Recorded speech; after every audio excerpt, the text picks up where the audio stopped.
Bismillahirrahmanirrahim. Assalamualaikum warahmatullahi wabarakatuh.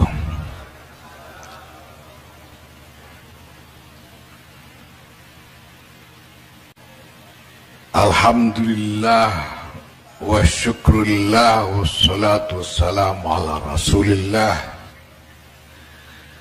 Sayyidina Maulana Muhammad ibn Abdullah wa ala alihi wa sahbihi wa mawala.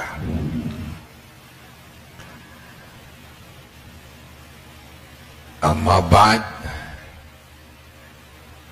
yang mulia Rais Am Pengurus Besar Nahdlatul Ulama Kiai Haji Miftahul Akhyar, yang mulia Rais Syuriah Pengurus Wilayah Nahdlatul Ulama Provinsi Jawa Timur Kiai Haji Anwar Mansur, ulama al-ajilla, para kiai, para nyai yang hadir,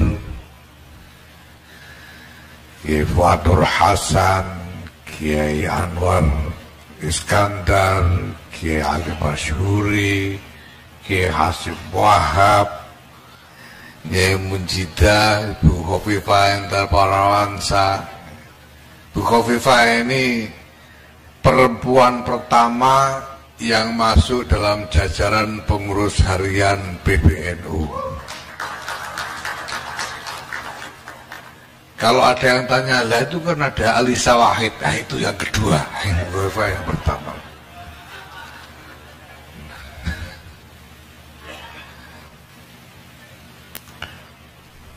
Alhamdulillah,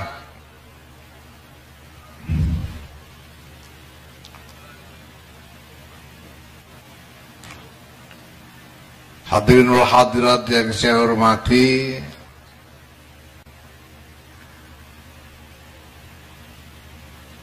dunia sedang berubah dan berubah dengan cepat sekali. Bagi entitas apapun, apakah itu negara atau organisasi atau bahkan perorangan, di tengah perubahan yang begini cepat,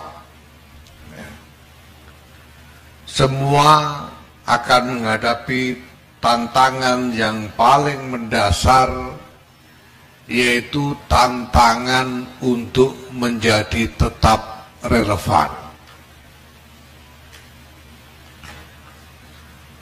Teknologi-teknologi yang kita gunakan selama ini begitu cepat tergusur relevansinya. Tahun-tahun 90-an itu saya ingat betul, di antara teman-teman yang paling duluan pertama kali pegang HP di Jakarta itu namanya Saifullah Yusuf. Itu saja belinya di Loaan. Itu HP yang saya lupa mereknya itu. Bukan Nokia, apa itu namanya? Nokia agak mahal ini. Dengan cepat HP model begitu tidak relevan lagi. Karena kemudian sekarang ada Android, ada smartphone. Smartphone itu cuma hitungan mungkin bahkan bulan bisa menjadi tidak relevan. Nah, semua entitas yang ada ini juga akan menghadapi tantangan yang sama. Apakah itu negara atau perorangan? Kita tahu sudah berapa banyak orang-orang yang tadinya begitu penting di tengah-tengah masyarakat tiba-tiba menjadi tidak relevan hanya karena habis masa jabatannya. Ketua Umum PBNU begini ini kalau di MLB lalu dipecat, ya jadi tidak relevan.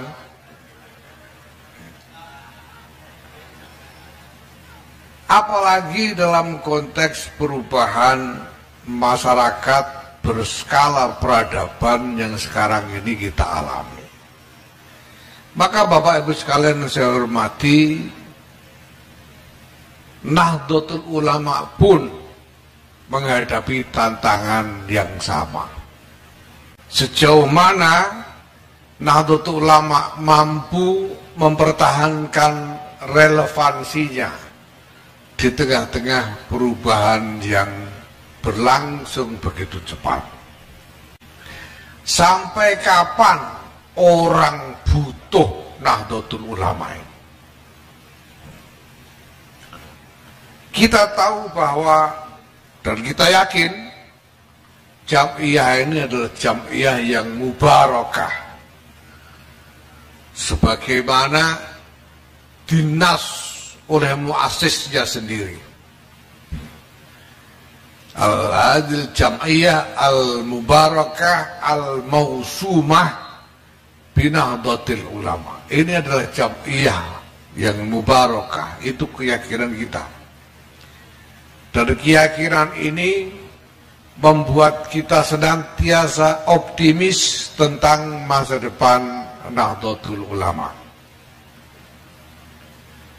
Tetapi tentu saja siapapun yang sudah berani memegang tanggung jawab atas organisasi ini harus berbuat sesuatu untuk mengupayakan agar relevansi Jam'iyah ini lestari, bahkan meningkatkannya menjadi jauh lebih relevan lagi.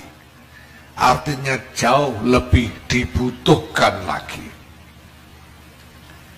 Berdasarkan cara berpikir inilah, Bapak Ibu sekalian yang saya hormati, maka Pengurus Besar Nahdlatul Ulama sampai kepada kesimpulan bahwa Jam'iyah ini harus bertransformasi. Nahdlatul Ulama harus bertransformasi. Dan transformasi ini adalah sesuatu yang dibutuhkan secara doruri. Ini bukan hanya soal musabakoh untuk menjadi lebih baik dari yang lain. Ini bukan hanya soal muharabah untuk memenangkan pertarungan melawan yang lain. Ini soal survival, soal bagaimana bertahan di tengah gelombang perubahan yang terjadi. Nah, dalam rangka memenuhi kebutuhan transformasi organisasi itu, kemudian kita kembangkan sejumlah strategi yang pada dasarnya meliputi 3 matra besar. Yang pertama adalah konsolidasi tata laksana atau tata kelola, konsolidasi tata kelola organisasi. Yang kedua adalah konsolidasi agenda-agenda organisasi. Dan yang ketiga adalah konsolidasi sumber daya organisasi. Dalam konsolidasi tata kelola organisasi, Pengurus Besar Nahdlatul Ulama bersama-sama dengan pengurus wilayah Nahdlatul Ulama seluruh Indonesia melalui sejumlah konferensi besar yang telah kita gelar. Dalam ADART dinyatakan bahwa konferensi besar dan Munas Alim Ulama dilaksanakan sekurang-kurangnya 2 kali dalam masa bakti kepengurusan. Tetapi sejak dikukuhkan sampai sekarang kira-kira mungkin hampir 3 tahun, kita sudah menggelar 4 kali konferensi besar. Dan masih akan ada beberapa kali lagi konferensi besar perlu kita selenggarakan. Untuk apa? Untuk menyusun komponen-komponen regulasi, peraturan-peraturan perkumpulan yang kita butuhkan dalam memperbaiki tata kelola organisasi. Yang kedua, dalam konteks konsolidasi tata kelola ini, kita mengembangkan penggunaan platform digital di dalam manajemen dan administrasi. Baru kemarin tanggal 1 Agustus 2024 saya meresmikan peluncuran platform digital khusus untuk persuratan. Jadi PBNU telah membentuk satu tim untuk membangun platform digital bagi semesta NU. Jadi visi kita adalah membangun semesta digital NU. Maka dirancang satu desain yang kemudian diberi nama Digdaya NU. Digital, data, dan layanan Nahdlatul Ulama.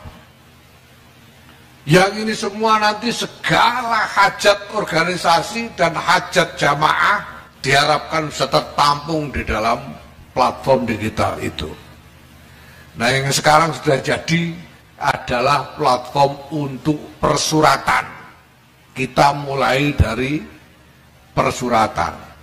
Jadi mulai kemarin di PBNU, di lingkungan PBNU tidak ada lagi orang membuat dokumen resmi pakai kertas. Karena semuanya sudah dibuat dengan platform digital. Alhamdulillah. Ya. Ini sudah bisa di-download di HP. Sehingga sekarang pengurus bisa beroperasi hanya dengan menggunakan gadget, ya, atau HP-nya masing-masing.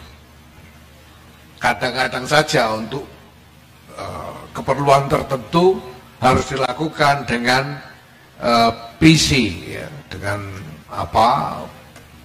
private computer itu. Tapi secara umum sudah bisa dikerjakan melalui gadget-gadget yang biasa kita bawa ke sana kemari. Nah, ini yang paling untung saya kira ya pengurus yang merangkap menjadi misalnya wali kota misalnya, karena bisa tetap in touch walaupun sibuk mengurus ya 3-4 kecamatan, tapi masih bisa mengurus urusan PBNU misalnya. Ini akan sangat membantu sekali. Dan saya sudah tetapkan target kepada tim bahwa platform ini harus sudah merata, termasuk dengan strategi sosialisasinya, harus sudah merata penggunaannya sampai ke cabang-cabang di seluruh Indonesia paling lambat Desember 2024. Jadi panjenengan semua nanti Januari sudah tidak butuh kertas, karena semua dilakukan dengan platform digital.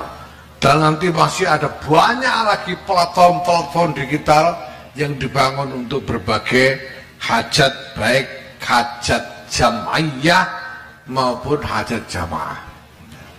Ini agenda konsolidasi tata kelola. Matra yang kedua adalah konsolidasi agenda-agenda.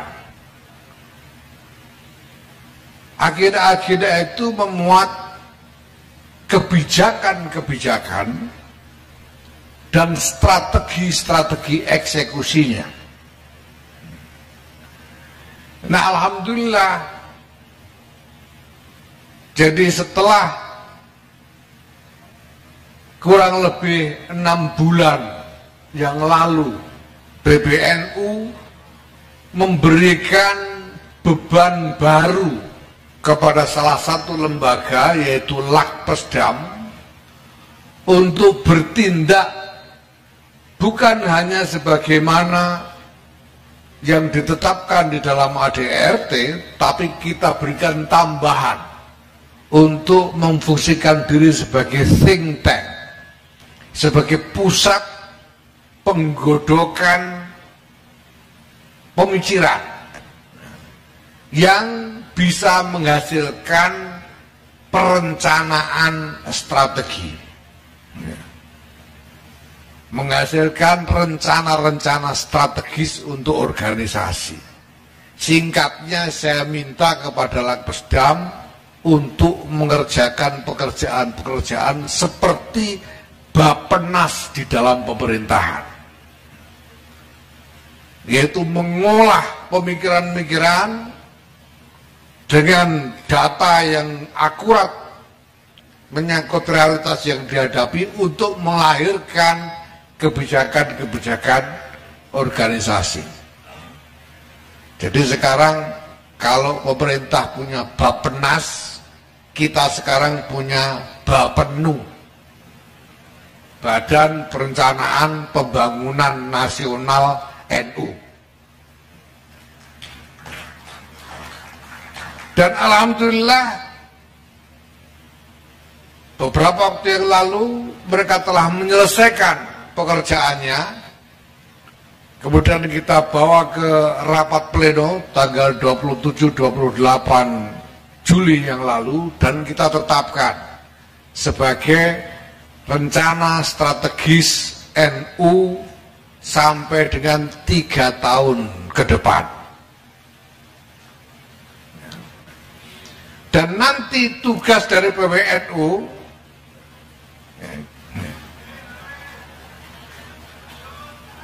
adalah menuntun, mensupervisi diturunkannya kebijakan tingkat provinsi PBNU ini menjadi kebijakan-kebijakan tingkat cabang. Begitu seterusnya.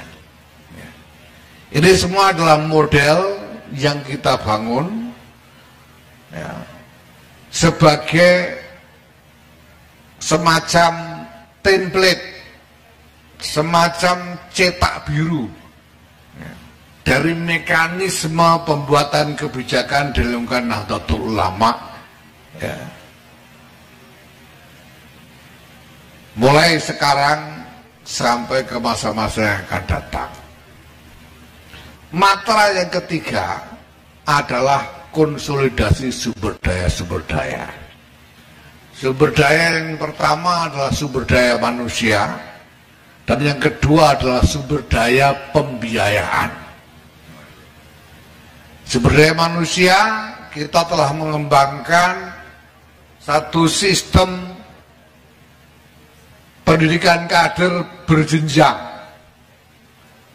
Sudah banyak yang melaksanakan PDPKPNU dan PMKNU, dan alhamdulillah kita telah menyelesaikan desain AKNNU, Akademi kepemimpinan nasional NU sudah kita selesaikan dan disahkan di dalam rapat pleno yang baru lalu. AKKN NU ini akan memuat komponen-komponen bukan saja menyangkut hal-hal yang relevan untuk kepemimpinan domestik dalam negeri, tapi juga komponen-komponen internasional. Bahkan kami telah berkomunikasi dengan jaringan internasional yang kita miliki sekarang dan sudah mendapatkan komitmen dari sejumlah tokoh internasional untuk nantinya menjadi narasumber dan instruktur AKKN NU. Ada profesor dari Harvard, ada dari Boston University, ada diplomat dari Slovakia, ada tokoh jurnalis dari Mesir, dan lain sebagainya. Jadi kita punya jaringan tokoh-tokoh yang siap membantu dari Amerika, Eropa, Timur Tengah, dan Afrika, insya Allah. Nah, kemarin sesudah rapat pleno ini sudah kita umumkan untuk siapa saja di antara kader yang sudah lulus PMKNU dan ingin mengembangkan kapasitasnya lebih jauh, bisa mengikuti AKKN NU ini dengan syarat TOEFL 650 untuk satu orang. Nah, jadi ini TOEFL tidak bisa buat kembulan. Jangan dianggap ya 650 3 orang misalnya, tidak bisa begitu. Ini TOEFL 650 untuk satu orang, dan diutamakan juga punya kapasitas berbahasa Arab. Kenapa? Karena materi-materi pendidikan ini nanti akan disampaikan sebagian besar dalam bahasa Inggris dan bahasa Arab. Nah, maka program ini baru akan kita laksanakan insya Allah tahun depan, Agustus 2025, untuk memberi kesempatan kepada kader-kader itu untuk mempersiapkan diri. Maka silahkan mulai sekarang nyari kursus supaya tahun depan bisa mengikuti seleksi, ya, karena seleksinya itu kecakapan bahasa, wawasan termasuk dengan psikotes, ya. Dan untuk angkatan pertama akan diambil hanya maksimal 30 orang. Kalau belum masuk seleksi angkatan pertama bisa ikut seleksi lagi angkatan berikutnya, tidak masalah. Ya. Tapi ini yang akan kita lakukan, dan masa pendidikannya 1 tahun, walaupun tidak setiap hari masuk. Ya. Nah, ini nanti akan menjadi sistem yang sophisticated, yang sangat canggih untuk kita semua. Nah, mengenai konsolidasi pembiayaan, saya kira Bapak Ibu sudah mendengar, bahkan mungkin ikut bertengkar, bahwa Nahdlatul Ulama mendapatkan izin atau konsesi tambang dari pemerintah.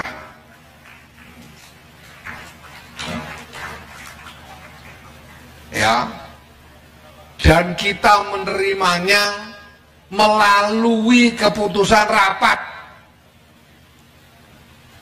Ini rapat PBNU yang buat keputusan menerima. Ya, jadi ya kalau ngotot mau nolak, ya silahkan tunggu muktamar yang akan datang, lalu cari PBNU yang lain dan suruh mengembalikan konsesinya kepada pemerintah, itu aja. Tapi sekarang PBNU sudah memutuskan menerima konsesi tambang itu dan sudah mengurus izinnya, insya Allah minggu depan ini bisa kita selesaikan prosesnya.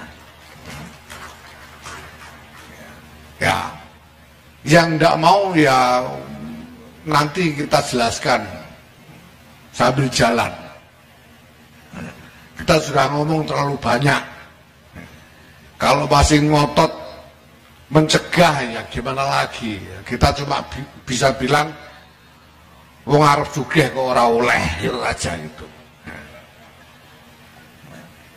Nah, di samping itu tentu saja kita juga mengembangkan berbagai macam inisiatif ya, untuk membangun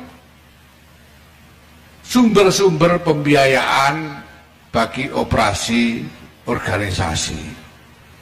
Nah, saya mohon doa restu kepada para kiai dan bapak ibu sekalian, semoga ikhtiar-ikhtiar ini segera membuahkan hasil yang bisa kita andalkan. Nah, bapak ibu sekalian yang saya hormati, ini berkaitan dengan suatu rangkaian pemikiran yang rumit, yang kompleks. Walaupun saya sebutkan dengan sederhana, ya, 3 matra tadi, sebetulnya beriringan dengan itu ada kebutuhan strategi eksekusi yang rumit luar biasa. Ada strategi bagaimana kita harus menavigasi ya, di tengah-tengah dinamika masyarakat yang kita hadapi sekarang. Itu butuh repositioning, butuh segala macam, ya, butuh taktik, butuh manuver-manuver yang memang tidak sederhana. Karena masalah yang kita hadapi juga tidak sederhana. Sedangkan transformasi yang kita butuhkan ini ada desain baru yang menyangkut kompleksitas, seluruh kompleksitas keberadaan jamiah dan jamaah ini. Strategi untuk melangsungkan transformasi itu akan menyangkut mulai dari mindset, mulai dari cara berpikir, kebiasaan-kebiasaan, sampai dengan praktek-praktek yang baru, serta pemikiran-pemikiran yang baru. Dan dalam proses ini tidak bisa kita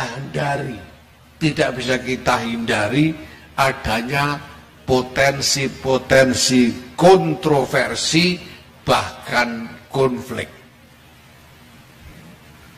Kontroversi itu kita tahu ramainya orang ya. Mungkin dalam sekian bulan terakhir ini orang itu paling banyak ngomong soal NU, bertengkar soal NU, mulai dari urusan nasab sampai urusan tambang. Semuanya dikaitkan dengan NU. Kontroversi, bahkan konflik. Wah, apalagi kita punya sekjen yang paling hebat ini. Ya karena saya memang minta, saya sejak awal datang ke sana kemari, saya ajak 2 orang, yang satu wakil ketua umum Pak Amin Said Rusdi, yang satu sekjen. Dan saya bilang saya ini mau nanam. Kalau saya ke daerah, saya bilang saya mau nanam, saya bawa orang yang memikul bibit, namanya Amin Said Rusdi. Tapi saya bawa satu lagi yang tukang bawa macul, ya, namanya Saifullah Yusuf. Jadi nanti kalau ada batu yang berengkel, pacul gitu saja, bagian macul. Nah, alhamdulillah. Karena memang ini tidak bisa kita hindari. Apa boleh buat di tengah keadaan yang begini. Nah, tetapi Bapak Ibu sekalian, saya sama sekali tidak berkecil hati. Walaupun di tengah begitu gelombang kontroversi yang begitu banyak, di tengah konflik caci maki orang yang tidak karu-karuan, ya. Apalagi kalau kita ikut-ikutan aktif di media-media sosial ini sudah tidak karu-karuan. Ya. Saya sering ditanya bagaimana solusinya NU dicaci maki di medsos ini. Ya. Saya jawab solusinya sederhana, jangan baca, selesai. Orang caci maki kalau kita tidak baca mau apa? Gitu. Ya apa boleh buat. Dan saya tidak berkecil hati sama sekali terkait dengan ini semua, Bapak Ibu sekalian. Kenapa? Karena saya telah menyaksikan, dan ini menjadi keyakinan saya, bahwa Nahdlatul Ulama ini telah menjelma menjadi peradaban. Nahdlatul Ulama ini bukan sekedar jamiah, bukan sekedar struktur organisasi, bukan sekedar komunitas jamaah saja, tapi telah menjadi peradaban dengan segala budaya, nilai-nilai, kebiasaan-kebiasaan yang apabila orang masuk ke dalam lingkungan peradaban itu nyaris tidak mungkin dia bisa keluar lagi. Nahdlatul Ulama ini sudah menjadi semacam urwatul wusqa lamfiso malaha. Orang kalau sudah NU, walaupun pergi kemana-mana, itu baliknya NU lagi. Sudah jadi pengurus Muhammadiyah, mati minta ditahlili itu orang. Kalau sudah terlanjur NU itu. Karena sudah jadi peradaban. Dan ini saya saksikan bukannya di lingkungan-lingkungan terdekat kita saja. Saya ini sudah terkenal berkeliling dunia ke sana kemari, dan tidak ada tanah di dunia ini yang saya jejak kecuali saya bertemu orang NU di situ. Saya ke Darwin ketemu orang NU. Saya ke Amerika ketemu orang NU. Saya ke Inggris ketemu orang NU. Saya ke Lisbon di Portugal belum lama ini ketemu orang NU. Dan di antara Lisbon ini bukan tempat biasa didatangi orang Indonesia sebetulnya, tidak banyak. Ketika mendengar saya datang ada sekitar 15-20 orang kemudian minta ketemu, dan saya temui. Dan di antara mereka ada seorang perempuan yang jauh-jauh datang dari Inggris. Bukan London, tak mana lupa saya. Winchester atau mana rumahnya. Jauh-jauh datang dari Inggris kalau diberitahu temannya bahwa saya akan datang ke Lisbon dan ada pertemuan dengan orang-orang NU di Lisbon. Dan dia jauh-jauh datang. Saya tanya dia asal mana, dia bilang asli dari Trenggalek. Dan sudah 20 tahun tinggal di Inggris karena menikah dengan seorang warga negara Inggris ya, yang kemudian masuk Islam. Dan dia bilang, saya ini juga NU. Padahal di Winchester sana itu nyaris tidak ada orang Indonesia selain dia. 20 tahun tidak pernah ketemu orang yang sama-sama NU, tapi toh dia tidak mau melepas ya, jati diri jiwa NU-nya. Ini karena NU sudah menjadi peradaban. Maka saya juga tidak berkecil hati. Sekeras apapun orang NU ini bertengkar, tidak akan lepas NU-nya.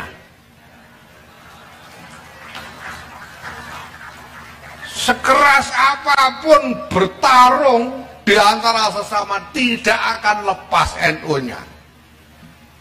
Buktinya ada di sini.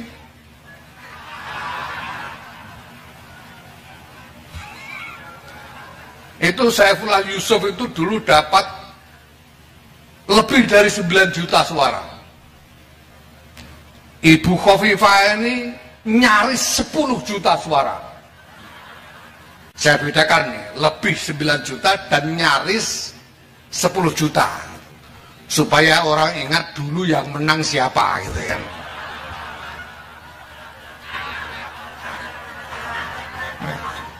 Nah ini kan tinggal ngitung saja. Tapi saya sudah buat apa?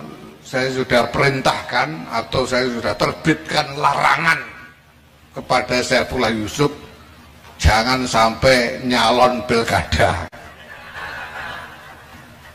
Nanti mohon izin ya Mirtan, kalau perlu kita buatkan SK-nya melarang Saifullah Yusuf calon pilkada. Ini 9 juta lebih, nyaris 10 juta. Dan sekarang tenang-tenang aja. Sekarang rukun banget. Jadi tidak khawatir, apalagi kalau sama yang cuma dapat 4 juta. Itu tidak khawatir kita. Cuma 4 juta dapatnya. Ya, 4 juta itu aja yang lebih banyak mungkin orang lain yang nyumbang. Jadi tidak perlu berkecil hati. Dan lebih dalam lagi, saya tidak akan berkecil hati karena saya yakin Nahdlatul Ulama ini milik Allah Subhanahu wa Ta'ala. Nah, Allah sendiri yang akan menjaganya.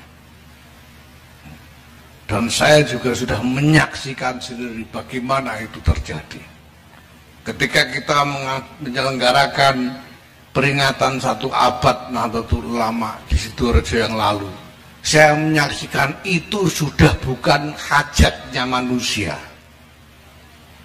Itu sudah bukan hajatnya PBNU lagi atau pengurus NU lagi, itu hajatnya Allah Subhanahu wa Ta'ala. Semua perencanaan itu kocar-kacir semua, nggak ada yang sesuai dengan perhitungan. Nggak ada yang terlaksana sesuai dengan perencanaan.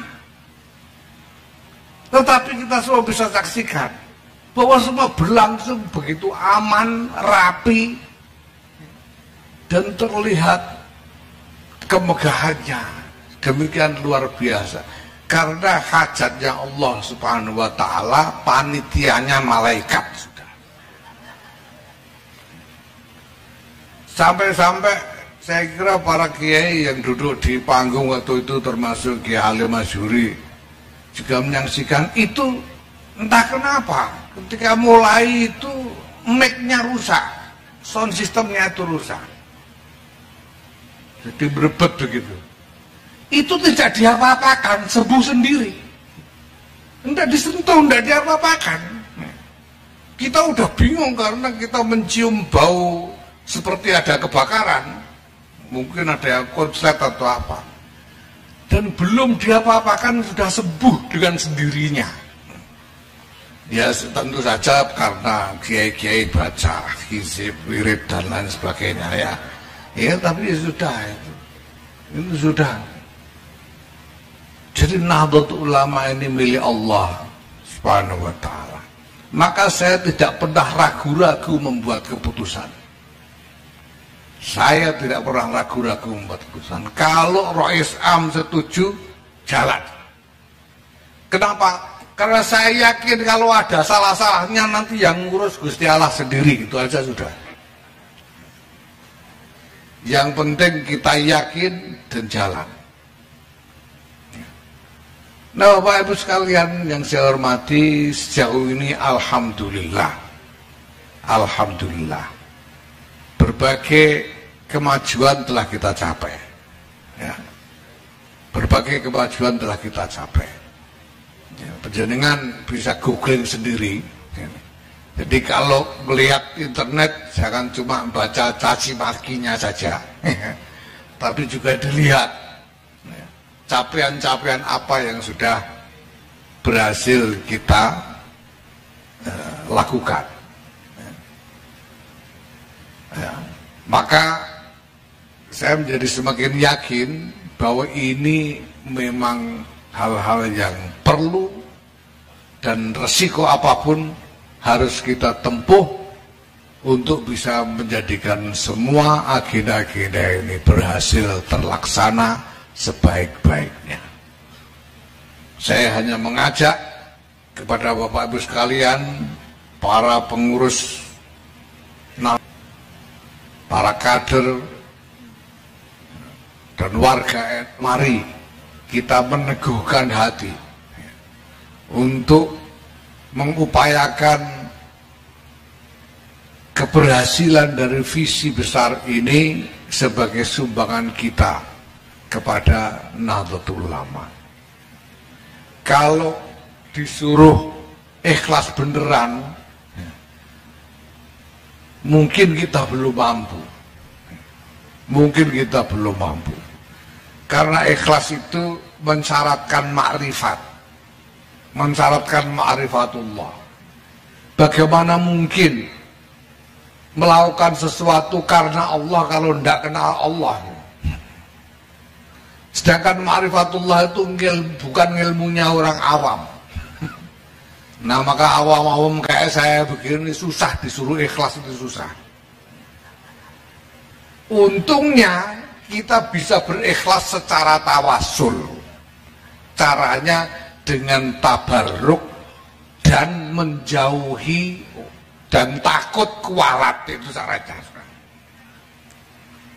Kita lakukan hal-hal yang bisa kita harapkan barokahnya dari para pendahulu kita, dan kita jauhi hal-hal yang bisa membuat kita kualat kepada pendahulu-pendahulu kita.